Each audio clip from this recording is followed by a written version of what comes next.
Hello everyone, welcome back to the ICF Journey video series. In the previous two videos, we discussed about the audio of ICF and the coaching and the education, the training which we receive from the respective coaching institute to get started with the ICF Journey. In the current video, we will talk about the experience, which is nothing but the coaching experience or the practice which each and every individual has to go through as part of this ICF journey. Along with the education, the experience plays a very key role and a crucial role in your entire ICF journey. So let's get started with it.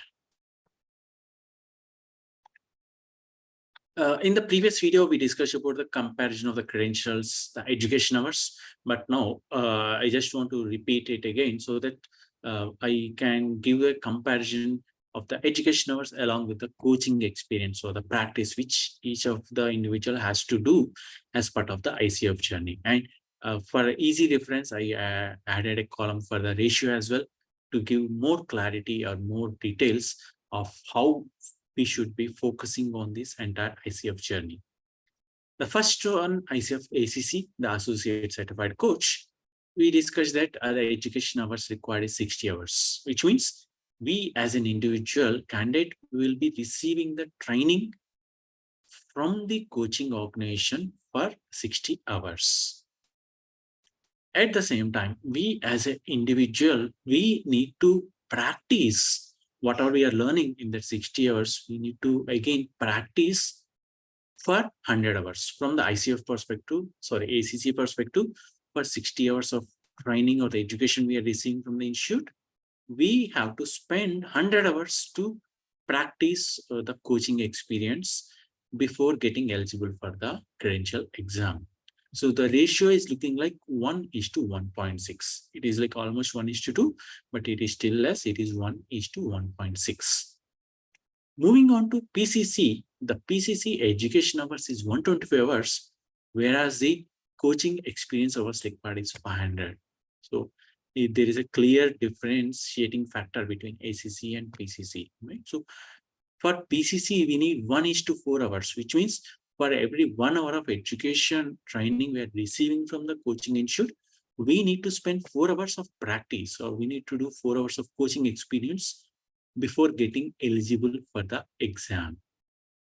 Right. So in the previous video, I mentioned about plan for the course duration, the session schedule. At the same time, now the coaching experience also we need to plan, we need to schedule. Only then we can focus on getting achieved. For MCC, it is like 200 hours of education hours, whereas 2,500 hours of coaching experience, which is like 1:12.5, which means for every 1 hour of training we are receiving from the coaching institute, we need to practice 12.5 hours of coaching experience, coaching practice with the different individuals. So that's a clear differentiating factor between ACC, PCC, and MCC, and what it is required or what's the expectation from each of these credentials. Now, I was on the PCC path or the journey. So let me share some pointers about like how I focus on achieving this 500 hours of coaching experience. Peer coaching within my cohort, within my group, within my batch, we have internal discussions during the session or post session. Every once in a week, we used to discuss among ourselves to get clarification or to do practice of what we learned, what we got new concepts from the previous session schedule perspective. The peer coaching is common for almost every other institute. Then the reciprocal coaching. There are many WhatsApp, Facebook groups or different groups where we can get connected with the other coaches who are also on the ICF journey from different locations, different countries, or different coaching organizations.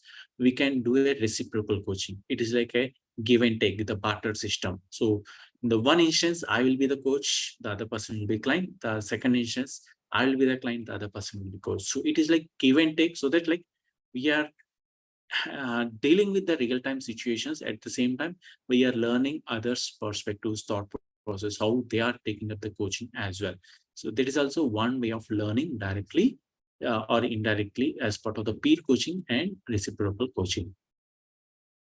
One thing we need to focus or we need to get a clarity is like both in the peer coaching as well as in the reciprocal coaching, the other client is also a coach who is already on the ICF journey or who might have already completed the ICF journey for the credential exam. So, which means at times we might foresee that the other person might be aware of the what sort of question we might ask, or they're still they might be still with the coach mindset or the coach thought process, even though they are doing a role play of the client in that context. So for that reason, I focused a little bit of peer coaching and reciprocal coaching, and I focused on the additional aspects.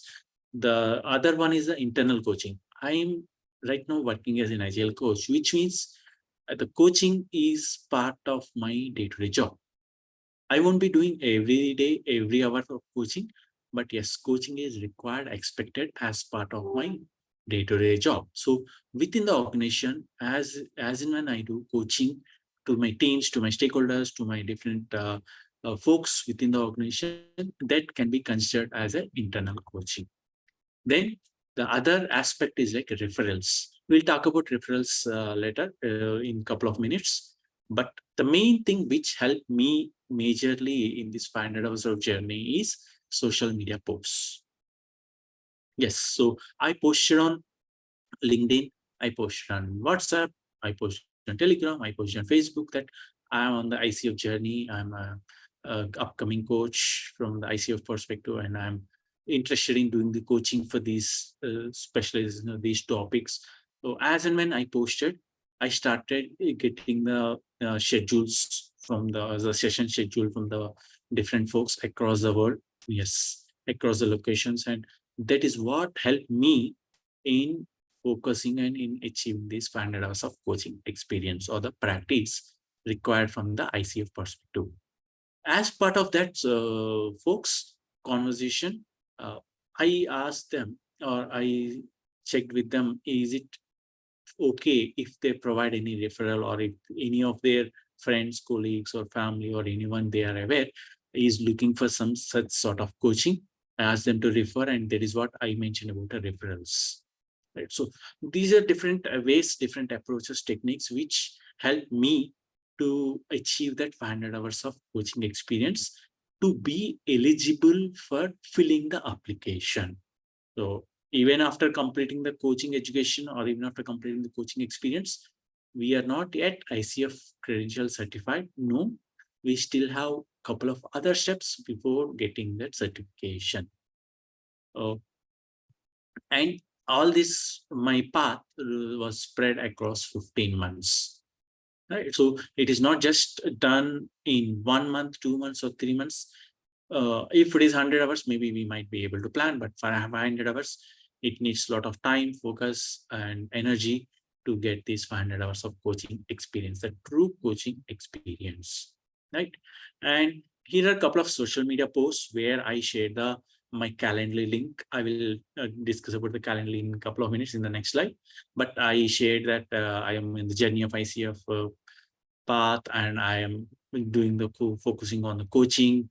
I will be providing any answers or solutions. If in case anyone is interested, they can reach out to me using the link provided. So that's how this is what helped me a lot in getting new clients or in getting new folks aware that I'm on the journey, and they reached out to me for their help or for the guidance or for the coaching conversation, make sure like they got the benefit towards the end of the session. Now, moving on to the apps which I use for the coaching conversations, I mainly use two apps, Calendly and Zoom. I have to mention WhatsApp as well. I haven't mentioned because it's a common app, but the Calendly and Zoom is the two tools which I used, or the apps which I use for the coaching conversations or the coaching experience. What is a Calendly? It is like a simple website, or there is even app as well, which can help us schedule or create different sessions, and which we can schedule or which we can share based upon our availability, right? So this is the link, how it looks like when we click on the copy link.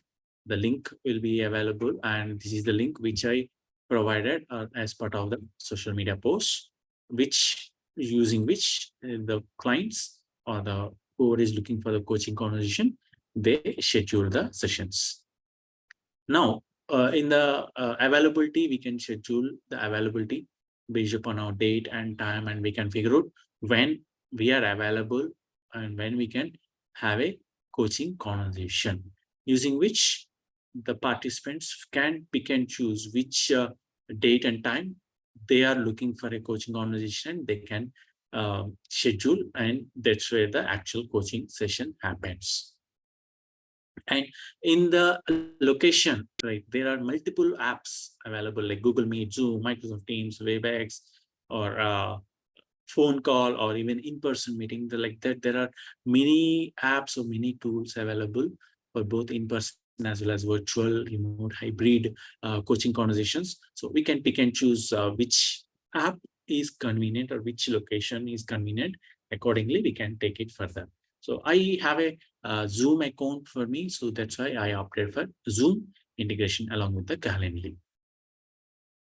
The other benefit I got with the Calendly is like I can add time before or after any coaching conversation. We'll discuss more in the subsequent slide, but yes, here the before event and after event, we have the option to pick and choose how much time you want to block before and after, so that we can why before and why after.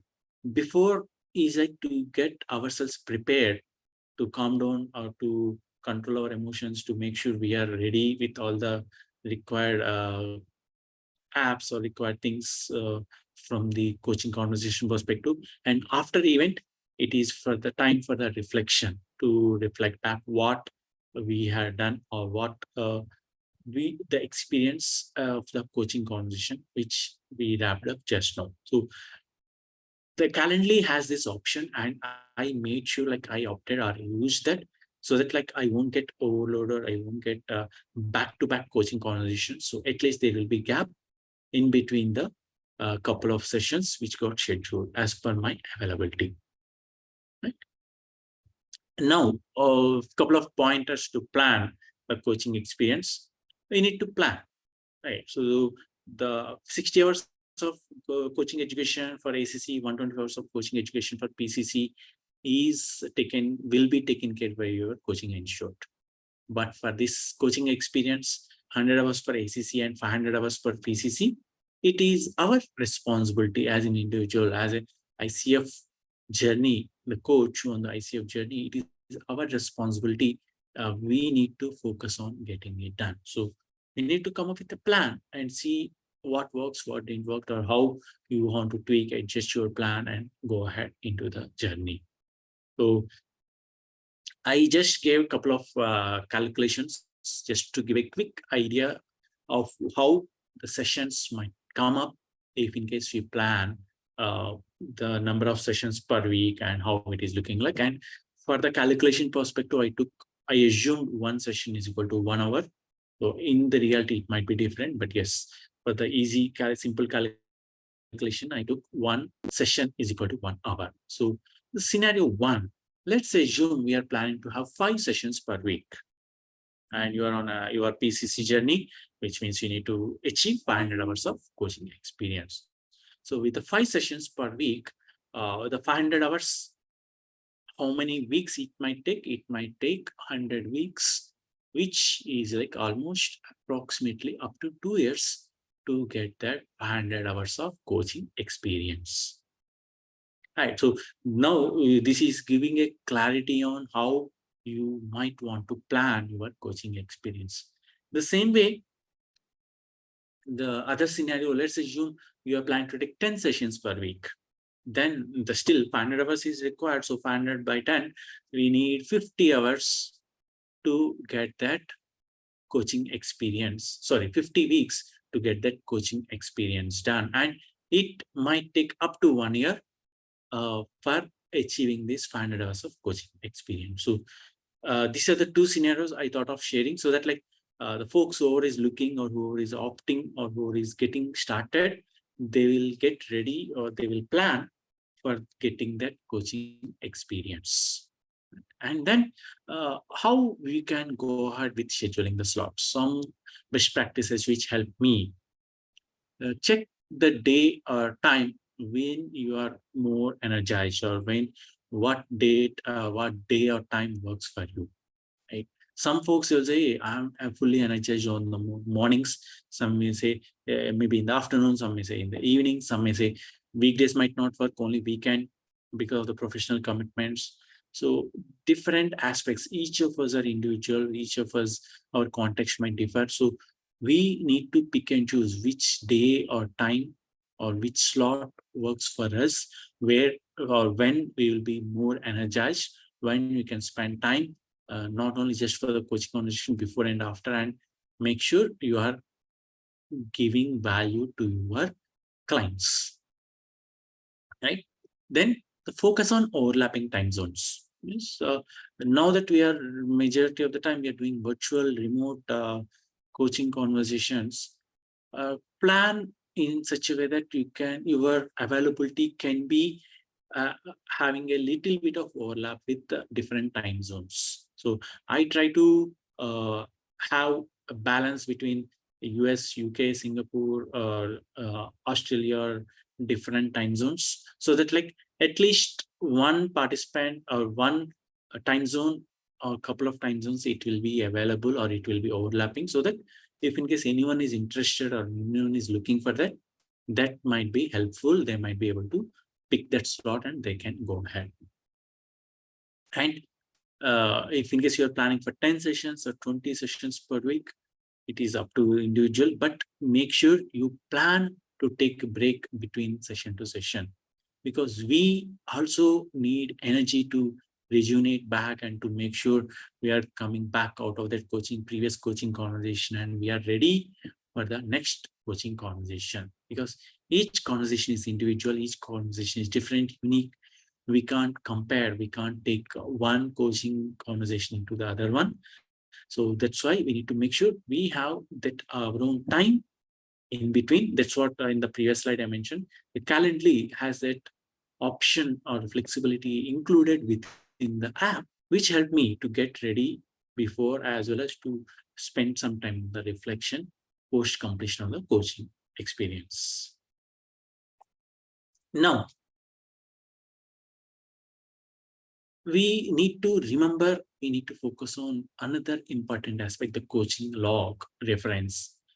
When we fill the application, we need to submit the number of hours we did the coaching experience. So ICF has all rights which they can come back and ask to submit the coaching log as a reference to cross-check and validate. So this is a sample template for how the ICF coaching log can be logged, which can be split into 4 sections. Let's take a look at it. The first one is the client name and the client contact information. So what's the name of the client whom you coach and the contact information. So the first one in my sample or example, this is again a sample reference. No real data is shared or discussed in this slide, just for reference. So the first client, John, I gave the contact information of the John directly. And the other parameters as we go and discuss. But the second client is ABC Corporation, which means it's an organization. It is not an individual. So I might have went as a team coach, or I might have played a role of a coach for that specific organization. Then I instead of giving each and every individual name, I might be giving a point of contact within that organization, and they should be able to justify or convince, or they should be able to confirm that so and so individual did the coaching between this date to this date, and this is the coaching hour. So we need to make sure like that is clearly communicated or clearly conversed with your clients, and make sure you take the approval from them before either recording or before entering their details into the coaching log. Then the second category or second subsection has 2 columns again, whether it is an individual session or a group session, or the number in the group. Individual is like one-on-one, face-to-face, or even in it is virtual, it is like one individual, one coach and one client. That is what is called as an individual. Then what about the coach? I mean, what about the group? The group is nothing but multiple associates, multiple team members are there. And if in case you have to coach or you're coaching it, that's when we call it as a multiple, or that is what the difference between the individual and group. And the number in the group, in the next column, we need to represent how many individuals or how many members in the group were part of that, and we need to take it up. The third section talks about the start date and end date. So let's suppose we might be having 5 sessions, 5 coaching conversations with John and 10 coaching conversations within ABC call. No need to give each and every date, but we need to give the start date and end date. So these are the 2 mandatory fields to list down in the log and keep it ready. If in case you get a question or audit or something else, you need to share this information. Then comes the last section, the 4th one, whether it is a paid or pro bono. Right. Each certification has a little bit of pro bono hours, and majority of the part is like a paid hours.